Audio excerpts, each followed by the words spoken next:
Hello and welcome to another episode of News9 Spotlight. Now, over the course of the past few days, there's been an almost incessant barrage of rocket fire and missiles raining down over Israel. And these are being fired by Hezbollah from Lebanon. In response, the sky over Beirut the day before yesterday resounded with sonic booms, a message from the Israelis indicating what they're willing to do. All this comes after an Israeli PM Benjamin Netanyahu's declaration that he intended to pursue the Hezbollah into Lebanon. So to talk to us more about this situation, we've got a person who's seen things on the ground. He's a military veteran who served in Siachen and Kargil. He is a veteran journalist who covered the 2006 Israel-Lebanon war. We give you Major Aaruni Kant Sinha. Sir, welcome to the show. Thank you, Deepak. Thank you for having me. So let's just get to the brass tacks here. PM Netanyahu has made clear that he wants to go after Hezbollah. It's his plan to destroy the enemies of Israel once and for all. Now, how do you see, Netanyahu's plans for going after Hezbollah? How do you see them coming to fruition? Deepak, let's talk about Eliyahu Vinograd for starters. The Vinograd Commission, which was basically the inquiry which was set up after the 2006, some may call it the debacle, but let's call it the 2006 operations. Now, Vinograd in their finding, in his finding, came up with a few things and which seems to be, to a great extent, the way Netanyahu is moving, the way Israel is moving. One of the first things which in fact, one of the most prominent remarks was that that entire action during 2006 was a missed opportunity. That's what he called it. That's what the commission called it, a missed opportunity. There were multiple things pointing towards that. First and foremost, in fact, the one which struck me most is that he had said that the commission had categorically stated that that Israel was, the armed forces were not prepared for that kind of an offensive, one. But more importantly, they said that they hadn't weighed their options because of the immediate response or reaction which came to ground. They had not weighed options, and they were left with just two options essentially. One was a standoff, the second one was an invasion. Which one was Israel going after? They didn't have the time to actually weigh their options. So if you see, this is what has kind of laid down the ground for this time around. You see Netanyahu, you see Israel moving much more gradually. After October 8th, the Hezbollah jumped into the fray. It's been almost more than 6 months, 7 months now, 8 months actually. And they've just been laying grounds. Also, the action moved very differently this time around. Last time around, as you know, it was basically against a Humvee which was attacked, and there were 5 boys. 3 of them were killed in action, the Israeli army, and 2 of them were whisked off to someplace. And then in recovering those 2 boys, there were 5 more casualties when Israel sent in a few more people to fetch out those 2 boys. Now, this time it's moved very differently. It's moved through Hamas. So, a lot of difference between what happened back then and now, but essentially, this time, what they've gone about is that they've simply factored in all the challenges, all the shortcomings, and then, kind of entered the fray, and they are taking it one step at a time, moving very carefully as compared to what happened in 2006. Right. So, things have changed though. I mean, not just on part of the Israelis, but on part of of Hezbollah as well. For instance, Hezbollah is rumored to possess as many as, say, 100,000 rockets. So this is a force which is much more potent, which has got much more firepower. How do you see, the Hezbollah of 2006 compared to the Hezbollah of 2024? And how do you see the situation on the ground today? Well, that's a boast, 100,000 of course, but the ground reality is closer to 30,000 is what, what are the estimates which make sense. Either ways, undoubtedly compared to 1,000 odd, 30,000 is a huge number. One, of course, they are better trained as well. The Houthis back then were just, I wouldn't like to call them a bunch of ragtags, but yes, they were not organized. This time they are far better organized. Again, Going back to, if you, I'm just pulling a leaf out of what Hassan Nasrallah in 2006 had said back then, that had he known that this was the kind of response Israel that would be coming from Israel, he would not have authorized, he wouldn't have authorized 12th of July. That's when 12th of July 2006 is when Hezbollah went after the Humvee, which we spoke about. So clearly, what was the intent back then? It was possibly some skirmishes to keep the entire, the entire thing alive. That was possibly the reason why they actually had this. They weren't looking beyond a skirmish or some kind of a, shall we say, knee-jerk reaction or some kind of a face-saving reaction from Israel. They weren't expecting Israel to really go all out on that one.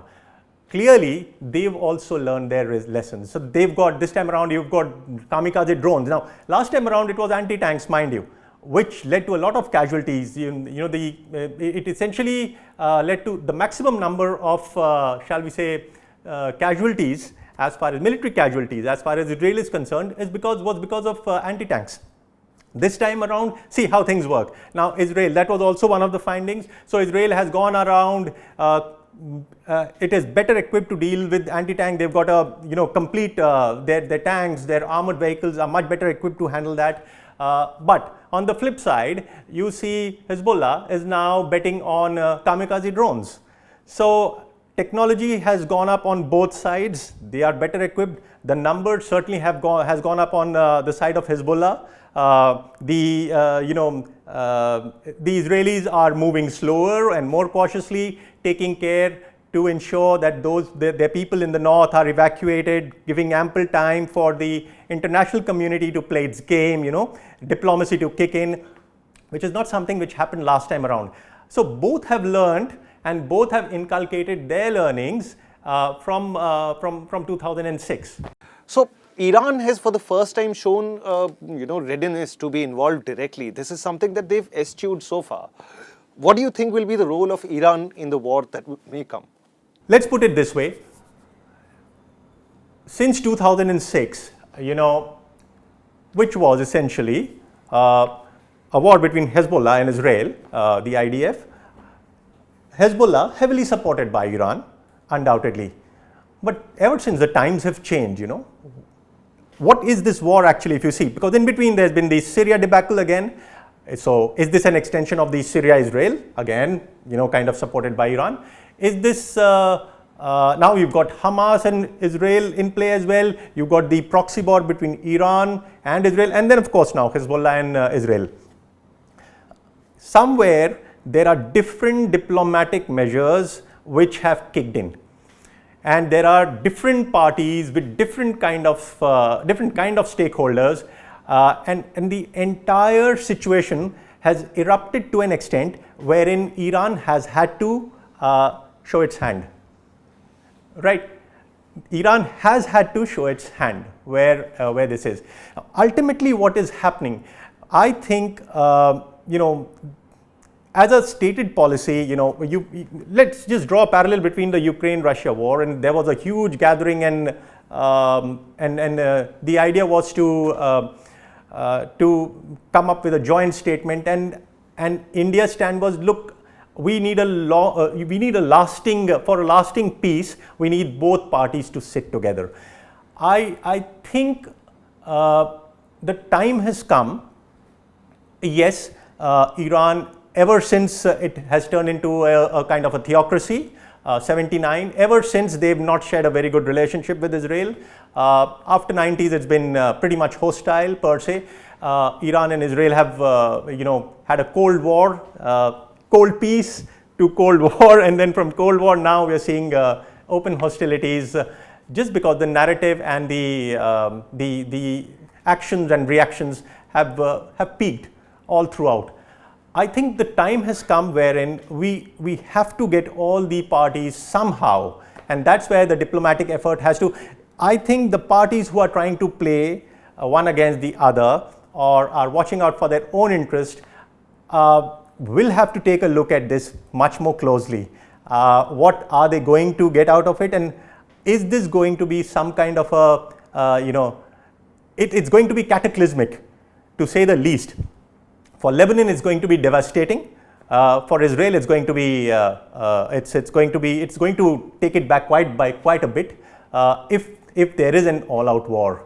Now, both of them have they pretty much hedged as far as the deeds are concerned. There is no face saving over here. How do you turn this back? I think that's the main thing right now, where with Iran throwing its weight behind Hezbollah, and Hezbollah throwing its weight behind Hamas, and US now throwing its weight behind Israel. How do we kind of diffuse the situation? That is something which frankly beats me as well. At this point, I would like to quote the dictum that history repeats itself, and if not repeat, it certainly does rhyme. So I'd like to hear your account of the 2006 Lebanon war. I mean, there was a time when things were just going on escalating, but the war did end. How do you see the next round ending now? Once the balloon went up, I'm talking 2006.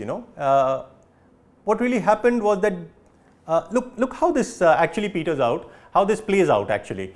It went up all of a sudden. It was just escalated. One night there was nothing, and the next day it all just all hell broke loose. So from there you could say possibly similar to what happened with Hamas and Israel, but certainly not this time around with the Hezbollah and when Lebanon, right?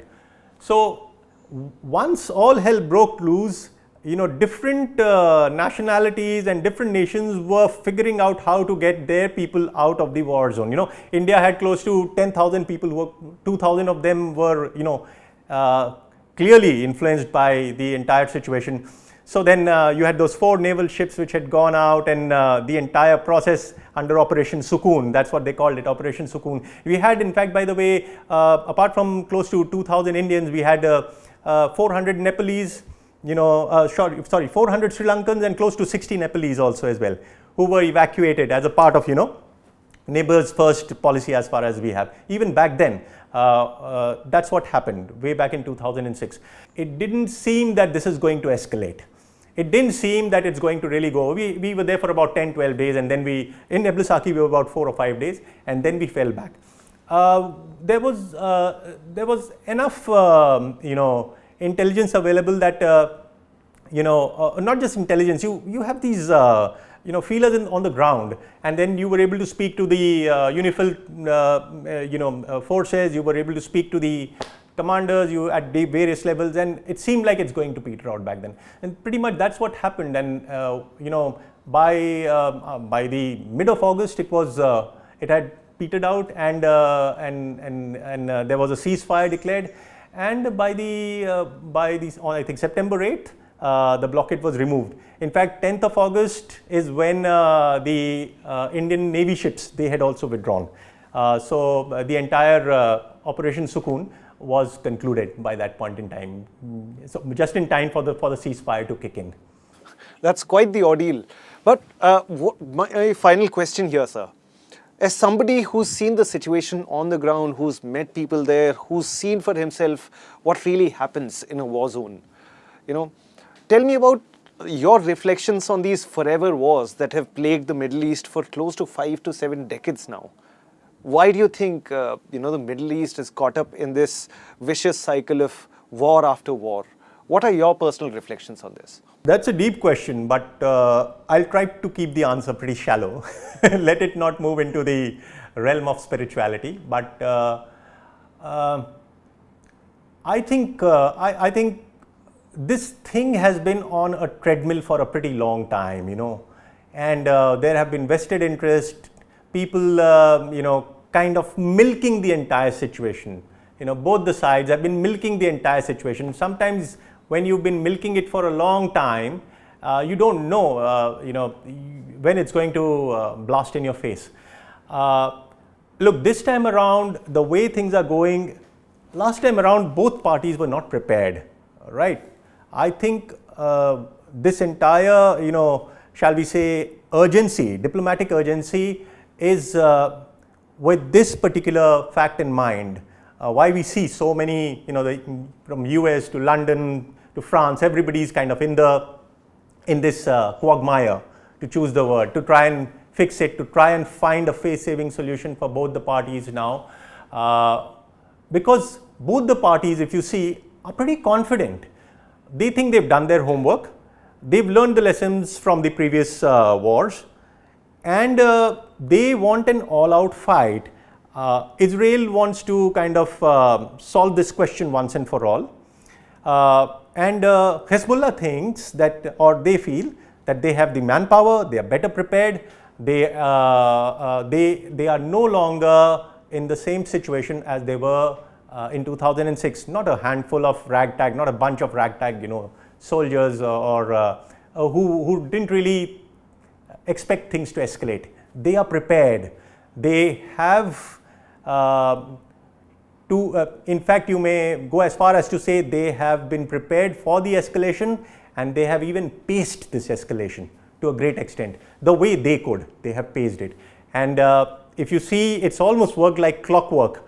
What Hamas does, and then when does Hezbollah come into the fray, how do they escalate it slowly and steadily, and then when does Iran jump into the fray, and after the death of Reasi. And mind you, despite the fact that Iran is in the middle of elections, though frankly the real power rests with the Ayatollah, but they're still in the midst of an election, right? And things are still moving at a certain pace. So clearly both the parties are well entrenched. They believe they can solve this question, right, once and for all. And of course, there are parts of them who feel that this is going to blow up. I'll give you a very interesting incident. I was in Egypt in February, and this is for a business meet, and I meet a couple of businessmen from Lebanon, and we're having this conversation, and they say, oh, hang on, you should be planning something in, your business forays in Lebanon somewhere around June. I say, why is it so? So, come May, there's going to be an oil deal, so on and so forth. Typically, the way businessmen look at things, right? So May has come and gone, June has come and gone, and the entire situation has only escalated, clearly indicating that this is going to go beyond economics. Or shall we say, this has already gone beyond economics to an extent. It has gone beyond just, shall we say, games. It has gone beyond games as well. I think if we do not kind of really understand this situation collectively, the entire international community, and really look at this with a certain amount of seriousness, this is going to go on, and it is going to be a very long drawn battle, and the kind of parties who are involved this time around, it's going to be pretty devastating. So somehow we need cool heads. We need to get to the table. We need to get people talking. I think that's the only way you can diffuse this situation as of now. So a rather somber prediction and words of wisdom from somebody who's seen what war on ground really means. Major Aaruni Kant Sinha, it's been a pleasure. Thank you so much for coming to the show, and we hope to see you again in the future.